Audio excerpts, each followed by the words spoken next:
नमस्कार, आप देख रहे हैं आरडी न्यूज़। मैं हूं योगेश चक्रवर्ती। लोकसभा चुनाव 2024 को लेकर तमाम राजनीतिक दल बिसात बिछाने में जुटे हैं। इसी कड़ी में ओवैसी की पार्टी AIMIM ने भी बिहार में बिसात बिछा दिया है और इसके साथ ही महागठबंधन का सिरदर्द बढ़ गया है। जी हाँ, महागठबंधन का सिरदर्द इसलिए बढ़ गया है क्योंकि ओवैसी की पार्टी ने 16 सीटों पर चुनाव लड़ने का ऐलान किया है और कहा जा रहा है कि इसका खामियाजा जो है महागठबंधन के प्रत्याशियों को भुगतना पड़ेगा और NDA को सीधे सीधे इन 16 सीटों पर फ़ायदा मिलेगा। हम आपको बता दें कि ये 16 सीट कौन कौन हैं जिस पे AIMIM अपना उम्मीदवार उतारने जा रही है। तो ये सीट है किशनगंज, अररिया, कटिहार, पूर्णिया, दरभंगा, मुजफ्फरपुर, गोपालगंज, पाटलिपुत्र, काराकाट, मधुबनी, समस्तीपुर, शिवहर, वाल्मीकि नगर, सीतामढ़ी और सिवान में AIMIM हिना साहिब को सपोर्ट करेगी, उनको समर्थन देगी। तो ओवैसी की पार्टी AIMIM के इस ऐलान के साथ ही बिहार की राजनीतिक फिजा बदल गई है। राजनीतिक विश्लेषक इसे कैसे देखते हैं, ये हम समझते हैं वरिष्ठ पत्रकार संतोष कुमार जी से। संतोष जी, जिस तरह से जो है कहा जाता है ओवैसी की टीम जो पार्टी है AIMIM को कि ये बीजेपी की बी टीम है, एक बार फिर जो है उन्होंने 16 सीटों पर अपना उम्मीदवार उतारा है, तो क्या मतलब फ़र्क पड़ेगा आने वाले चुनाव पे? देखिए, देश की राजनीति अभी दो धुरों में बटी हुई है, दो धुरी में। एक सत्ता पक्ष है और एक विपक्ष। आप देख रहे होंगे सत्ता पक्ष के साथ लगभग 40 पार्टियां जुड़ी हुई है। NDA के साथ, कहिए नरेंद्र मोदी के साथ, देश की 40 पार्टियां उनके साथ हैं। तो लगभग विपक्ष में भी 30 से 35 पार्टियां विपक्षी गठबंधन में भी है। तो लड़ाई दो धुरी में है। लोग वोट या तो मोदी को जो पसंद करते हैं वो वोट दे रहे हैं, या मोदी को जो विरोध कर रहे हैं वो वोट दे रहे हैं। इसमें भारतीय जनता, जो भी सत्ताधारी दल में रहते हैं, वो कांग्रेस भी यह काम करती थी, वो अपना डमी बी टीम तैयार रखती है। जो सत्ता में रहते हैं वो भोटकटवा उम्मीदवार के रूप में बी टीम तैयार करके रखते हैं। तो पहले कांग्रेस रखा करती थी बी टीम में, जो जगह जगह उम्मीदवार खड़ा करवा करके वोट काट के, और कांग्रेस सत्ता में काबिज होती थी। तो भारतीय जनता पार्टी भी उसी रणनीति के तहत चलती है। और केवल ओवैसी ही नहीं, ऐसी कई पार्टियां हैं जो भारतीय जनता पार्टी की बी टीम के रूप में वोट कटवा उम्मीदवार के रूप में पूरे देश में खड़ा होती है और वोट काट कर भारतीय जनता पार्टी को सत्ता में लाती है। उसमें ज़्यादातर लोग ऐसे होते हैं जो किसी न किसी मामले में फंसे रहते हैं, जिनको CBI ED का डर रहता है। तो ऐसी पार्टियों को मोहरा बनाकर भारतीय जनता पार्टी इस्तेमाल करती है। आप देखे होंगे कि 2020 के चुनाव में भी लड़ाई सत्ता पक्ष NDA और इंडिया गठबंधन की थी, महागठबंधन की। उसमें भी ओवैसी की पार्टी ने बिहार में लगभग 20 सीटों पर महागठबंधन को हराने का काम किया। जी। अगर ओवैसी नहीं लड़ते, कैंडिडेट नहीं देते, तो आज भाजपा सत्ता में यहाँ महागठबंधन की सरकार रहती। और उसी का, जैसे बिहार में मुसलमान को भोटकटवा उम्मीदवार के रूप में ओवैसी ने खड़ा करके तेजस्वी यादव को सत्ता से दूर किया, तो मुसलमानों में एक लगा कि नहीं, हमारी सत्ता ओवैसी के कारण चली गई, और देश भर में एक मैसेज गया था। उसके बाद जस्ट बंगाल में चुनाव हुआ, बंगाल में भी ओवैसी ने कैंडिडेट दिया, लेकिन वहाँ के मुसलमान इतने समझदार निकले, जागरूक, के अपना वोट उन्होंने बर्बाद नहीं किया ओवैसी के। और पश्चिम बंगाल में देखिए, ममता बनर्जी सत्ता में आई। तो ओवैसी, आप बिहार विधानसभा में देखे होंगे 20 के चुनाव में ओवैसी, मायावती और उपेंद्र कुशवाहा, तीनों ने मिलकर के उपेंद्र कुशवाहा को मुख्यमंत्री कैंडिडेट घोषित किया था। मायावती भी देखा जाए तो एक प्रकार से बी टीम ही है, जो राजनीतिक गलियारे में जो चर्चाएं हैं जो बी टीम कहा जाता है, तो उन्होंने मिलकर खड़ा किया था और वोट काटने का काम किया और परिणाम एनडीए सत्ता में आई। तो देश भर में, बिहार ही नहीं, उत्तर प्रदेश में भी, महाराष्ट्र में भी, हर जगह ऐसे हैं, ऐसे ऐसे कैंडिडेट हैं जहाँ पर जो कैंडिडेट खड़ा होने से एनडीए को फ़ायदा होगा वैसे कैंडिडेट को, और उन पार्टियों का खर्च जो होता है वो सत्ताधारी दल कर चलाती है। कोई भी, जैसे बिहार में भी चुनाव होता था पहले लालू प्रसाद के समय, तो उस समय भी मतलब आनंद मोहन पूरे बिहार में खड़ा होते थे। तो जैसी चर्चाएं हैं, बोला जाता है कि आनंद मोहन लालू प्रसाद के बी टीम थे, वो हर जगह खड़ा होकर लालू प्रसाद को खूब गाली देते थे और पिछड़ा दलित का वोट मोबिलाइज होकर लालू प्रसाद सत्ता में रहते थे। तो अभी जो स्थिति है वही स्थिति है, लेकिन मुझे नहीं लगता है कि ओवैसी इस बार ज़्यादा प्रभाव डाल पाएंगे। और उन्होंने तो रणनीति बनाई है, हर जगह मुस्लिम कैंडिडेट देंगे 16 जगहों पर। आपका कहने का मतलब है कि ज़्यादा प्रभाव नहीं डाल पाएंगे, वो एक्सपोज हो गए हैं। जी, निश्चित तौर पर वो एक्सपोज हो गए हैं। फिर भी पैसा के बल पर कुछ ना कुछ वोट तो जरूर काटेंगे, 25,000 50,000 वोट तो काटेंगे ही। और वो वोट वो जो काटेंगे वो तो इंडिया गठबंधन का ही वोट काटेंगे ना, वो वैसे बिल्कुल, भाजपा का तो संतोष वोट जी, नहीं काटेंगे। हम एक करेक्शन यहाँ कर दें आपको कि जो आप कह रहे हैं मुस्लिम कैंडिडेट, ओवैसी की पार्टी ने ये भी ऐलान किया है कि 50% हमारे कैंडिडेट जो होंगे वो हिंदू होंगे। तो जो चाल है मतलब ओवैसी जी की पार्टी का, AIMIM का, वो चाल मतलब मोहरे पे मोहरे बिठाए जा रहे हैं। देखिए, वो मुझे जो लगता है वो ओवैसी जी का कैंडिडेट नहीं होगा, वो आरएसएस तय करेगा, भारतीय जनता पार्टी तय करेगी कि भाई इसको वहाँ से लड़ाओगे तो फ़ायदा होगा। कैंडिडेट का तय भारतीय जनता पार्टी करेगी या वो करेंगे, मतलब संघ करेंगे कि भाई इस कैंडिडेट को देने से यहाँ भारतीय जनता पार्टी को फ़ायदा होगा, और वैसे ही कैंडिडेट दिए जाएंगे। आप जैसे देख लीजिए ना भाई, अब जो वोट बैंक है, जहाँ मुस्लिम खड़ा है मान लीजिए आरजेडी की तरफ से, और वहाँ यादव वोट है, तो वहाँ वो यादव कैंडिडेट ओवैसी से करवा देंगे। जहाँ यादव कैंडिडेट है, चाहे दूसरी पिछड़ी जाति का कैंडिडेट है, वहाँ मुसलमान कैंडिडेट दे देंगे। जैसे आप देख लीजिए पूर्णिया में, मैं बता देता हूँ, वो पूर्णिया में मुस्लिम कैंडिडेट देंगे। जी जी जी, अगर पप्पू यादव खड़ा होंगे तो मुस्लिम कैंडिडेट देंगे, पप्पू यादव नहीं खड़ा होंगे तो यादव कैंडिडेट देंगे। उसी प्रकार से मान लीजिए मधेपुरा में खड़ा होंगे, मधेपुरा से अगर आरजेडी यादव कैंडिडेट देगा तो मुस्लिम देंगे। हिना साहब को उन्होंने समर्थन किया। मुजफ्फरपुर में या तो मुस्लिम या यादव देंगे। तो ये उनकी रणनीति रहेगी। वो देखा जाए तो केवल वोट काटने के लिए वो सत्ता में तो आ नहीं रहे। वो अगर भाजपा के विरोधी हैं, नरेंद्र मोदी जी के विरोधी हैं, एनडीए गठबंधन के विरोधी हैं, तो गठबंधन से मिलकर चुनाव लड़ते हैं। वो तो कह रहे हैं अख्तरुल ईमान जो प्रदेश अध्यक्ष हैं AIMIM के, वो कह रहे हैं कि हमने महागठबंधन और इंडिया गठबंधन से कई बार रिक्वेस्ट किया कि आप हमें अपने गठबंधन में शामिल करें, लेकिन उनकी कोई प्रतिक्रिया नहीं आई। वो हमें अछूत समझते हैं। मुझे नहीं लगता है कि ऐसी कोई बात होगी।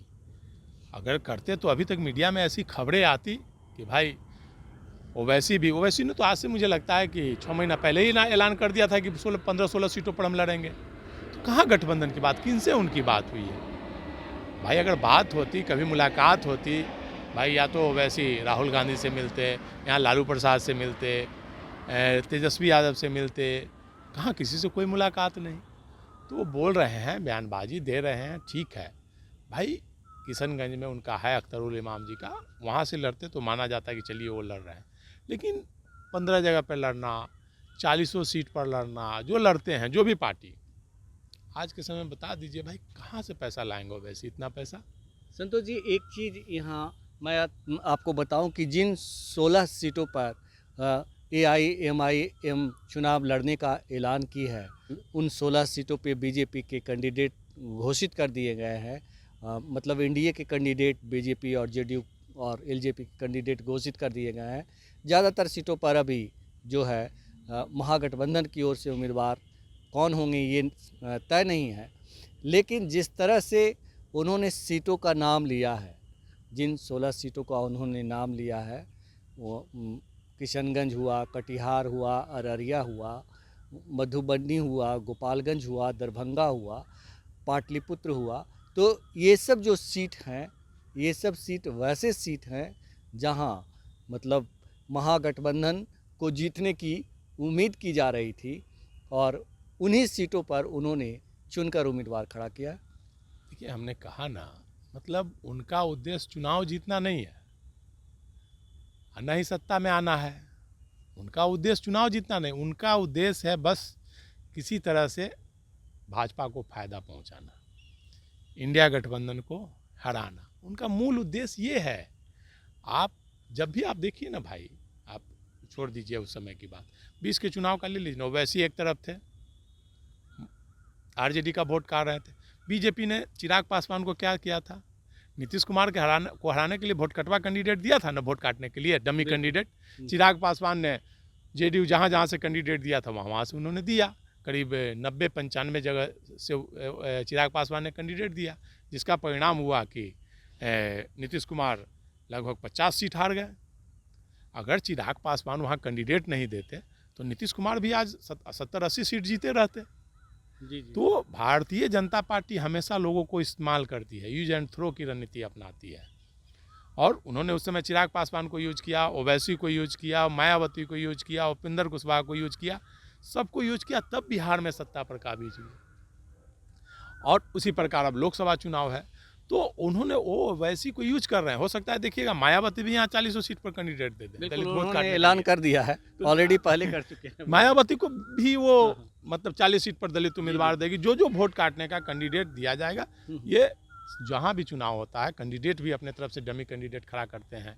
जैसे कोई कहीं भी चुनाव होता है, लोकसभा हो या विधानसभा, तो जो कैंडिडेट होते हैं चाहे जिनकी पार्टी होती है, वो देखते हैं कि भाई ये खड़ा है तो इसका वोट काटेंगे, कैसे हमको जीतना है, तो इसका वोट काटेंगे तो उसी जाति का या उसके वोट काटने वाला उसका जो वोट बैंक है उससे किसी को खड़ा करते हैं। वो वोट काटता है और उसी आधार पर चुनाव जीतते हैं। जैसे तेजस्वी यादव ने राघोपुर से चिराग पासवान से कैंडिडेट खड़ा करवाया, एक क्रिमिनल अपराधी बिजनाथी सिंह है, उसके बेटा को टिकट दिया और उसने 25,000 राजपूतों का वोट काट लिया और पासवान का वोट, तो तेजस्वी जीत गए। तो सब लोग डमी कैंडिडेट खड़ा करते हैं, भारतीय जनता पार्टी ही नहीं, लालू प्रसाद भी करते हैं ये।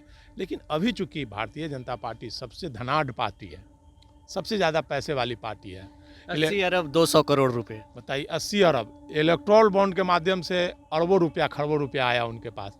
इसके अलावे और जो चंदा है पार्टी का वो तो अलग ही है। जी। ये तो व्हाइट मनी है, ब्लैक मनी कितना होगा उसका कोई जांच परख नहीं है।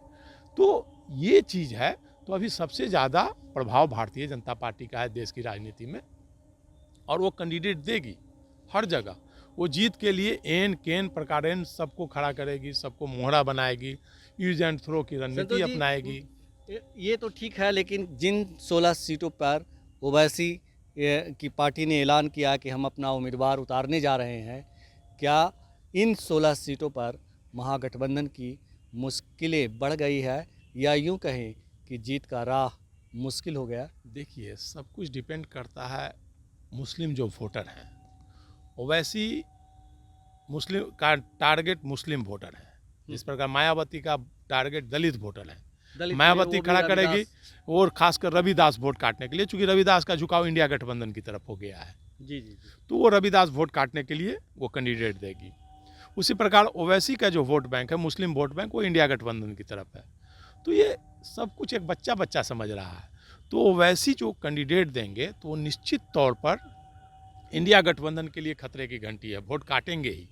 अगर मुस्लिम, आजकल मुसलमान वोटर बहुत जागरूक हो गए हैं, बहुत समझदार हो गए हैं।